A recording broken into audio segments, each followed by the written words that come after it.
ایک بھائی پوچھتے ہیں کہ ہماری بستی میں اذان ہوتی ہے اور بغل کی بستی میں اذان نہیں ہوتی، چھوٹی بستی ہے، تو کیا وہ لوگ جس بستی میں اذان ہوتی ہے اس بستی کو فالو کرتے ہوئے اپنی نمازیں پڑھیں گے یا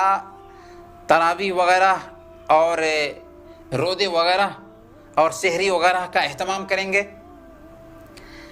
دیکھیں، چھوٹی چھوٹی جو بستیاں ہوتی ہیں ان بستیوں میں بھی ہمیں مسجد بنانے کا اہتمام کرنا چاہیے۔ اگر مسجد نہیں ہے تو ظاہر سی بات ہے کہ ان کو نماز میں دقت ہوگی، اپنی بستی سے دوسری بستی میں جانے میں دقت ہوگی۔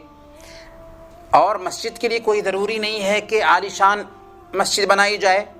پھوس کی مسجد بھی بنائی جا سکتی ہے، چھوٹی ایک جگہ بھی طے کی جا سکتی ہے جہاں پر سب لوگ جماعت سے نماز ادا کریں اور اس جگہ پر اذان دیں۔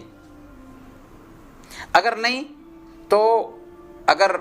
اذان نہیں ہو رہی ہے اور دوسری بستی میں اذان ہوتی ہے تو وہاں کے لوگوں کی ذمہ داری بنتی ہے کہ اس بستی میں جائیں، اگر دور ہے تو اپنی بستی میں اذان کا انتظام کریں اور جماعت سے نماز پڑھیں۔ اس لیے یہ گنجائش نہیں نکلتی ہے کہ اپنے گھر میں دوسری بستی کی اذان سن کر کے نماز پڑھیں۔ ہاں، اگر حالات ٹھیک نہیں ہیں، مسجد بنانے میں پابندی ہے، تو ایسی حالت میں عذر ضرور نکل سکتا ہے، لیکن اگر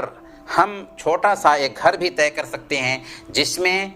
جماعت کے ساتھ نماز پڑھی جا سکے، تو جب تک کہ مسجد نہیں بنی ہے تب تک کہ اسی گھر میں اذان دی جائے اور اقامت کے ساتھ اسی گھر میں نماز